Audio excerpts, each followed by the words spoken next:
today's video, you'll have to excuse the trials riders behind me, but I want to talk about some of the common things that people say to autistic people, me included, because I'm an autistic adult, and some of them can be really annoying to us. So without further ado, let's get on with the video. Really annoying one is, are you like Rain Man? So when we tell people, or when we disclose that we're autistic, or we've been diagnosed with autism, or we're waiting for an autism assessment, I've had it so often, people asking me, are you like Rain Man? You know what, I didn't actually know what Rain Man was until a couple of years ago when I happened to find the DVD in a charity shop, and then I watched it and the penny dropped. That's an autistic nuance, that's for another, autistic nuances are for another video. The penny dropped, meaning I understood what the person or the people meant.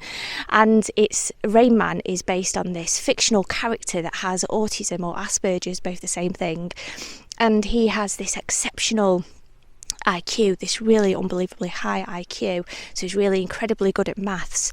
And I think a lot of people assume that if you are talking to an autistic person, then they are automatically really good at maths, and that is not always the case. Yes, there are a tiny minority, and I mean it's a tiny minority of autistic people who have savant skills, and that could be in the arts, or it could be in chemistry, biology, mathematics, whatever. But the vast majority of people with autism have got an average or above average IQ, and there are some of us who have learning difficulties alongside our autism diagnosis. So don't assume if you're talking to somebody with autism that they are necessarily the same as Rain Man. Another common thing that people often say to autistic people is, well, you don't look autistic, or you don't appear to have autism, or you don't show any of the general signs of autism. And you've got to question how much that person knows about autism spectrum. Obviously not very much, in my humble opinion, because autism affects everybody differently. And a lot of the time, autistic people, especially women, we mask our symptoms. And I did a video recently, check it out, I'll leave a link in the comments below, saying my life is fake, and it was all about autistic masking, how I've gone through my entire life putting an act on and trying to come across as being neurotypical in an alien-like planet to me, so trying to hide my autism to get by. And somebody commented, I didn't reply, but somebody commented saying, well, if that's fake, what's real? And it makes you question, people might have the best intent with these messages, but it makes you question the knowledge that people have with regards to autism spectrum conditions and how autistic women can mask. And that comment just sort of reiterated to me nothing negative. I didn't take anything negative by it. People are entitled to their opinions, you know what I mean?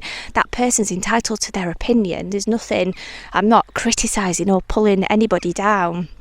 I was glad to get the comment because it reiterates why I'm making these videos, to bring awareness to people that autistic adults, in particular autistic females, can go all our lives without obtaining a diagnosis because we can mask and we can pretend to be somebody we're not, so that we're not discriminated against. And that's exactly what would happen in most cases if our autistic mask fell.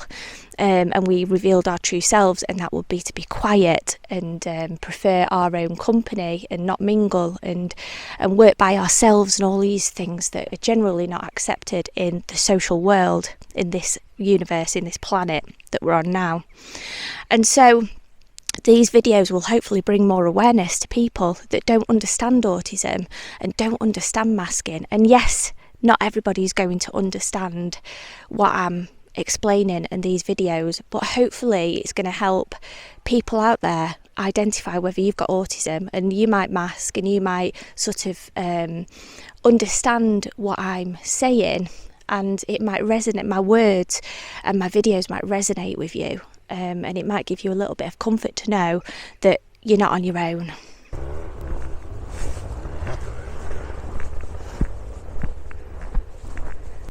Another thing that people often say to autistic people is there a cure for it? Is there a vaccine for it? I think people assume that there's a cure for everything these days, you know, there's a vaccination for everything. And it can again really invalidate our autism and our our struggles all our life, because that's what autism is. You might see an autistic person doing incredibly well, but please don't assume that that's the case and invalidate them. You just don't know what that person's going through or has been through in their life, and you don't know the struggles that that person faces on a day-to-day basis. And let me tell you, just because an autistic adult appears to be functioning fine is not always the case. It's usually not the case. There's usually really bad depression and anxiety. You've heard of actors that are come across, and you've heard people with depression end up suffering, and there's negative things that happen at the end of that, and everybody says, well, they seem to be so bubbly and happy, and that's the case with autism. A lot of the time we hide our true feelings to other people, so we feel that if we express how we feel in reality and tell the truth, then we're going to be dismissed. And a lot of the time, unfortunately, that's what happens. People don't like negativity, and so we lose friends, or we can lose family and relationships as a result of telling people how we truly feel. But there is no vaccination, there is no cure for autism. It's a genetic condition, so it's passed down the family line. So there's no multivitamin pills you can take. I often see posts on Facebook and places like that saying that my child was cured from these multivitamin tablets or whatever, seaweed tablets or whatever, I don't know, in theory, a hypothesis or whatever. But that's not the case. It's a genetic condition. Science tells us it's a genetic condition, so it's passed on down the family line by usually one of your immediate members of family, and it's something that we're born with, and it's something that carries on through our entire lives, and it's something that we don't just pick up, and it's certainly not something that we just drop. Another thing that people often say to autistic people is, can you grow out of it? And coming back to what I've just previously said a minute ago, no, it's a genetic condition. It's not something that we acquire, such as like a staphylococcus infection or a pneumonia. It's not something that we pick up from somebody else. And it's certainly not something that we will get rid of with, say, for example, a 500 milligram course of amoxicillin taken 4 times a day for a week. Antibiotics, it doesn't work like that. It's genetic. So again, it invalidates our symptoms, our experience and our struggles when people say, can you just grow out of it? And I've had a couple of people who've said that to me within the last couple of years or so. And you'd think in this day and age, with all the autism awareness, that people would understand a little bit better and there'd be a little bit more acceptance for autistic people. So to reiterate, no, autism is not something that I will ever grow out of. I've had a couple of people also say to me in the last few years, is autism something that affects you less than other people? Or I've got a relative, a son or a daughter or a friend, and they're more autistic than you. I had my old manager, my ex-manager, actually say that to me in a team meeting, and it really boiled my blood. That means it really annoyed me at the time. It really irked me up, really frustrated me, and I couldn't say anything because obviously if I would have said something I probably would have been disciplined as a result and lost my job. But the manager at the time said that he has a best friend, and his best friend, he said, I've got a best friend with autism, Amanda, and my best friend has got more autism symptoms than you. His autism is more severe than you, and that's a quote, and that is on God's life, I swear to God, on my life, that's what he said. And it really annoyed me because I was masking at the time, like I'm doing now for this video. So I was putting an act on. So I was working incredibly harder than everybody else, including that manager at the time. And it felt like they bypassed my struggles. They didn't understand me as a person, and they didn't understand that I was masking, and all of my feelings and my thoughts had been invalidated. And another thing as well is that you're not been diagnosed with autism yet. Well, I was provisionally diagnosed. That was equally annoying as well, because it had already been pretty much assessed and assumed that I was autistic. And so people can really invalidate us as autistic people, and that is a lot of the time why you see posts on Facebook and you see videos on YouTube, and you talk to autistic people and they're frustrated and they're moaning about, I don't like using the word moaning, it's probably not the right word, but they're rightly voicing why they feel frustrated with other people, with neurotypical, not all neurotypical people, with the ones that are more ignorant to autism or the less educated about autism in the nicest possible way. And that's why autistic people can get incredibly frustrated. Another thing that people have often said to me during my time while I've been diagnosed with autism, and indeed before that when I was waiting for my provisional autism diagnosis, is, well, you seem so normal. And that really is probably one of the most awful things you can say to anybody with a disability, let alone an invisible disability, because by telling somebody that they appear so normal, you're basically sort of giving a backhanded compliment in telling you that you're not actually normal. That's how it feels to me. Leave a comment below. How does it feel to you when someone says, well, you seem so normal? It makes me feel like I mustn't be normal because I've got autism. I don't like that. It's a bit narcissistic and toxic and almost like gaslighting. Another absolutely annoying thing that people say to autistic people is, well, you don't look autistic, you can make eye contact, or you're looking me in the eyes, or you're making conversation with me, or you've just laughed at my jokes. And my response to that is, that's because I'm masking and I'm acting, which they respond by saying, well, what's masking and what's acting? And then that's absolutely fine. I have to go into this repetitive cycle of explaining my invisible disability to somebody that doesn't understand, which is the point of me making these videos, and that's absolutely fine. But when that person continually tells us that you're making eye contact and you're talking to us and you look fine or you don't look autistic, it's really, really frustrating. I think I've had one person say this to me in my entire 40 years of existence on this planet, on this strange alien-like planet, and that is, can you catch autism? When I told somebody that I've got autism, can you catch it? You know, looking at you like you've got the plague or something like that, and they put the mask on, they put the N95 mask on, or the blooming Fashida military gas mask with a 40mm NATO filter, and they put the chemical, nuclear, radiological, biological suit on. Said that in the wrong way, but you know what I mean. And they get all prepared because they think that we need to be quarantined and put into Area 51 and sectioned from the rest of the world because we're contagious. And it makes me laugh, actually. It did make me laugh, that one, because I was like, no, you definitely can't catch it because it is genetic. But I suppose if people don't know what autism is, for that I'll forgive them, because it might be a completely foreign word that they've heard, and they've probably watched the news and seen all these stories of things, you know, diseases that are communicable at the moment. And so when you tell somebody that you've got autism, they're probably naturally concerned if they don't understand what autism is. But if the person has heard about autism and they know it's a neurodevelopmental condition, it's a genetic condition, and they ask you or continue to ask you if they can catch it, then that is just unbelievably frustrating.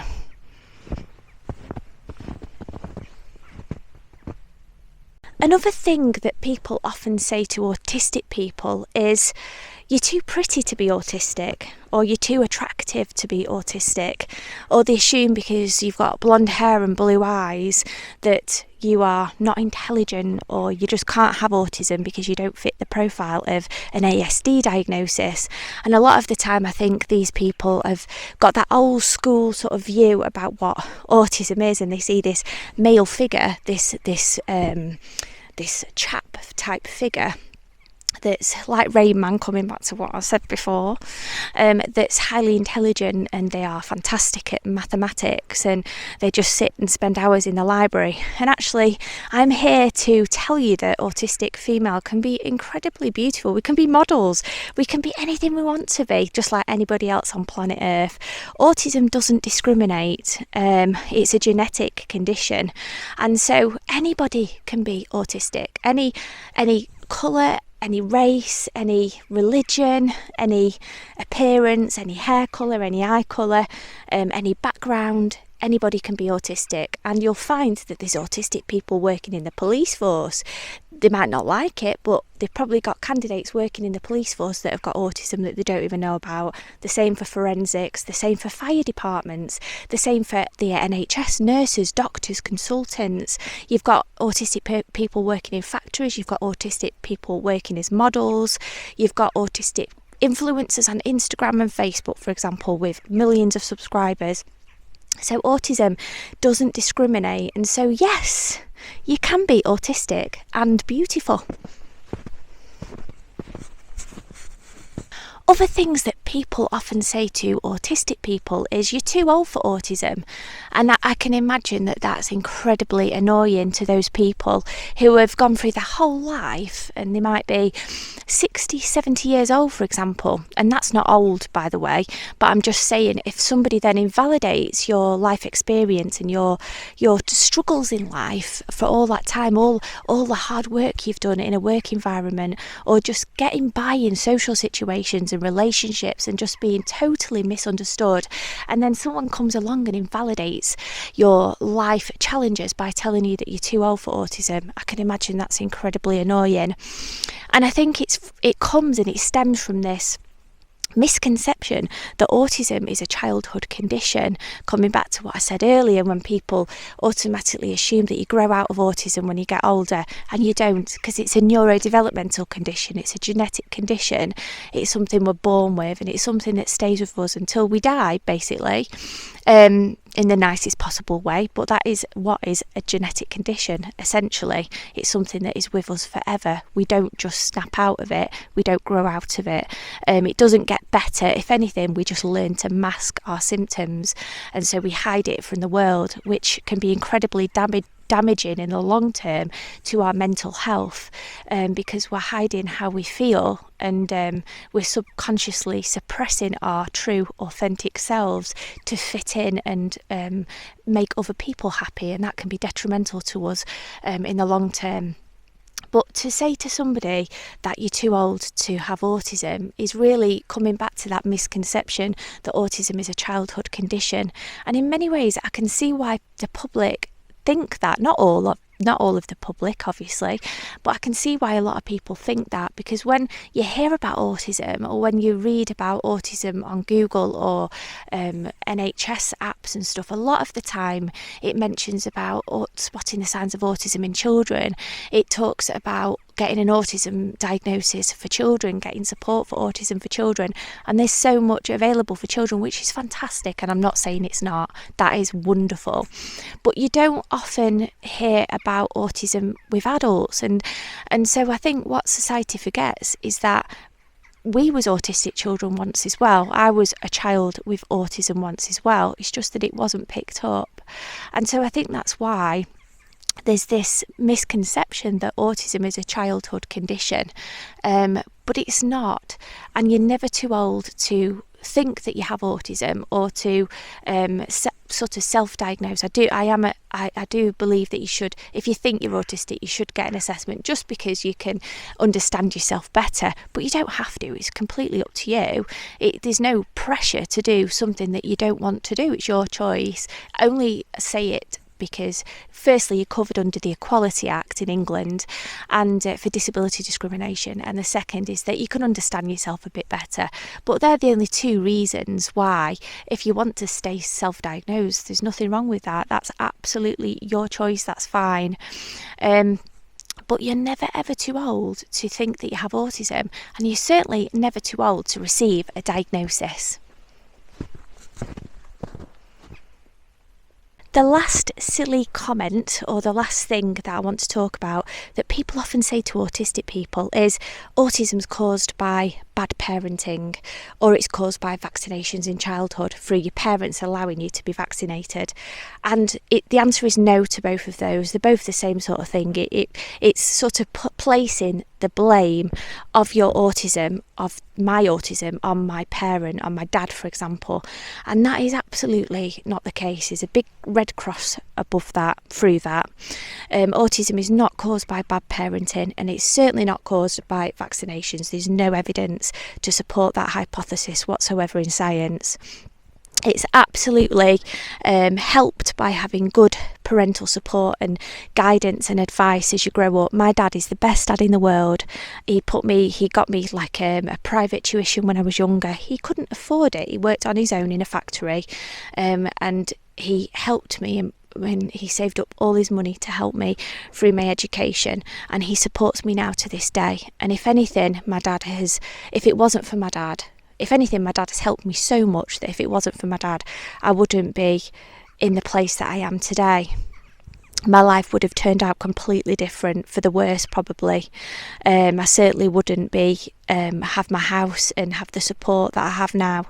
And so if you've got fantastic parents and you're autistic, then that is an absolute blessing. I know not everybody is in a privileged position to have good parents, and I'm not saying that I'm privileged, because my mum left when I was very, very young, and I'm estranged from my mum, have been all my life since I was about 11. And so I'm not saying that it's perfect for everybody, and I've had my challenges myself, but I want to reiterate that I know that a lot of autistic people do go through abuse and things like that, and I'm not downplaying your story, not at all. But what I just want to tell the general public is autism is not caused by bad parenting. Please, let's not victim blame and put the blame on our parents. It's genetic.